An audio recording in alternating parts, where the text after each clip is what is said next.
So let's no further ado, man. Let's get right up into it. But before we get up into it, make sure you hit that like, share, and subscribe button. Hit the notification bell so you know when I'm getting all the videos and become a member today, man. I'm gonna have to remind y'all before every single team, you dig?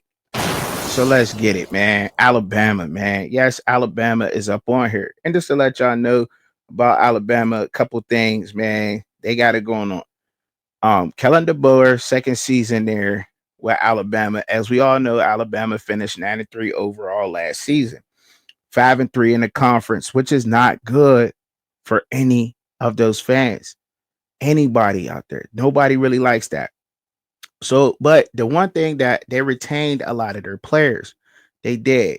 You got Ty Simpson is looking like he'll probably be the starting quarterback. You also got Austin Mack and you got Keelan Russell. So the freshman, he probably won't see the field, but you got the transfer sophomore and Austin Mack. So and then you got Ty Simpson. He's looking like he might be the starter over there in Alabama. But an Alabama fan definitely get in the comments and we can check that out, right? So you got Jam Miller, senior running back. He'll be coming back. Jay Lindsey, tight end. He'll probably be coming back. Josh Kevis, another tight end, probably be coming back. Wycliffe Formby. Most of their offensive line will be back, including Caden Proctor. Now they do got to transfer from a senior Cam Dewberry, their left guard, will be transferring in from Texas A&M, 6'4", 345 pounds. Did you know what I'm saying? Offensive guard, left guard, big guy going to Alabama. So we'll see how that works out because you know they like to get those big guys and develop them. All right. So that's just one guy there. And then you got Isaiah Horton, redshirt junior transfer for their ex receiver, looking like he's transferred in 6'4", 209 pounds. Yes, sir. Transferred in from Miami, the University of Miami. I know y'all ain't liking that, but Horton he was all right in the offense, right? You know what I mean? 56 receptions, 616 yards. He had averaging 11 yards per catch, 5 touchdowns on the season, and he will be an good part to add onto that already decent offense. You think? You know what I'm saying? Because you still got Ryan Williams and Jeremy Bernard. You know what I mean? Jeremy Bernard, as we remember, Jeremy Bernard played up there with Kellen DeBoer in his system, and Ryan Williams had a heck of a season.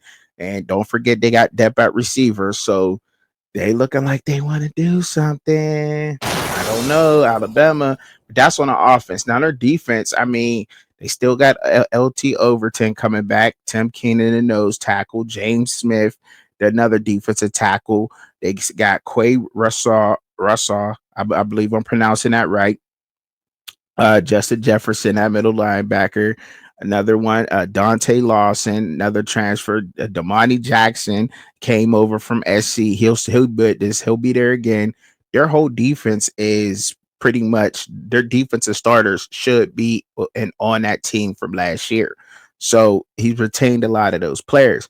Now, however, there is some transfers on the defense that did come through, like Kelby Collins Jr.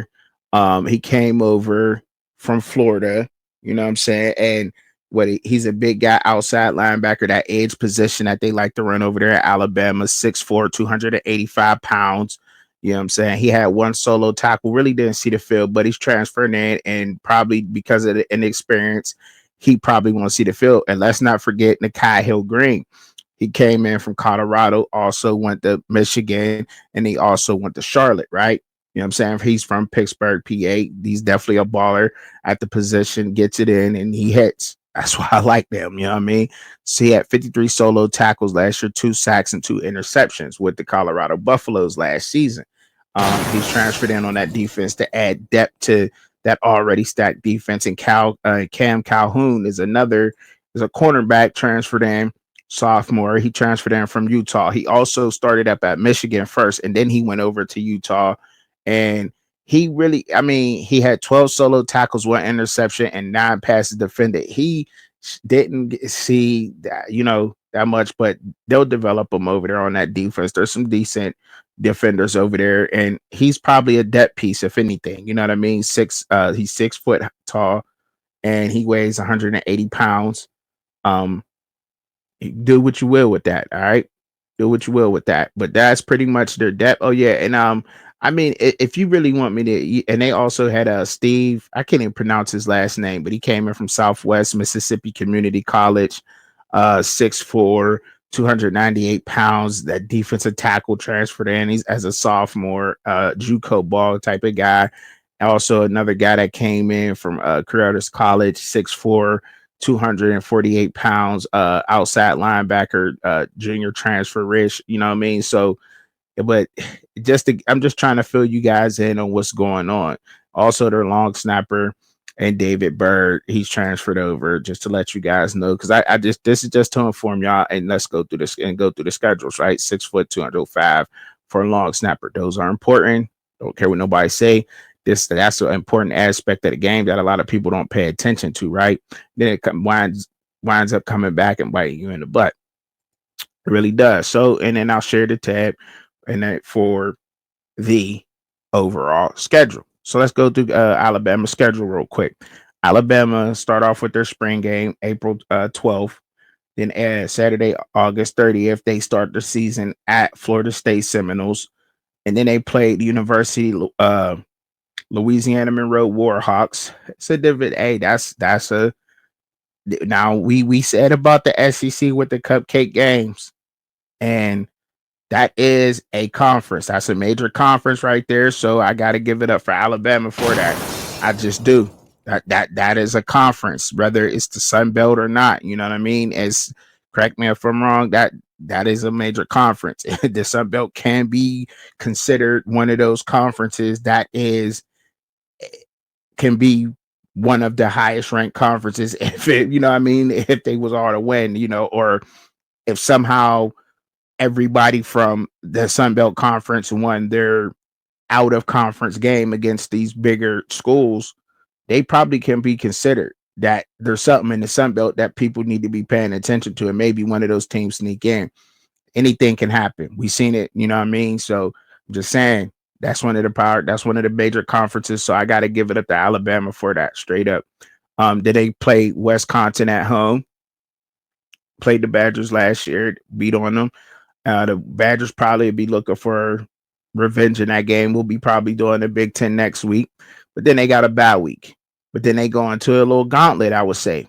They go to Georgia in Athens, September 27th, a couple days for my B-Day. Then the following week, October 4th, they're at home versus Vanderbilt. Then they go on the road to Mizzou, and then they play Tennessee at home after that.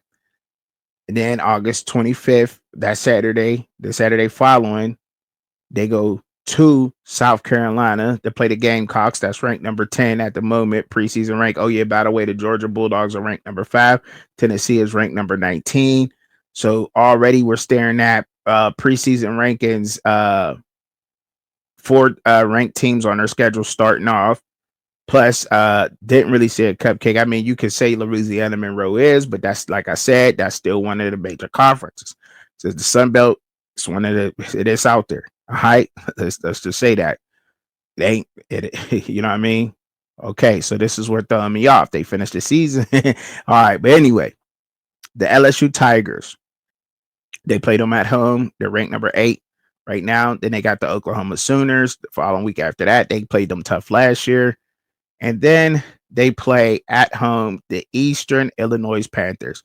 See, that's the game that get me, but I understand. But those are the games that get me. That's it. It is what it is. It's on their schedule. Let's get move on. Then they go to Auburn to play Auburn to finish up the season. All in all, though, I would have to say that that's a tough schedule because let's just say it gets time for that Eastern Illinois game. That game can possibly be at that point in the season, I don't even know if that game is that important. You know what I mean? Because their season probably could be over up to that point, but they still would have to beat them. You know what I'm saying? But I don't see Alabama having that bad of a season, to be honest. I think Alabama's going to be all right, man. I really do. I really think that Alabama's going to be A-OK. I like the way Alabama's looking so far. So far, so good with Alabama, man. I like the way Bama cooking up right now, man. I ain't even gonna lie. I ain't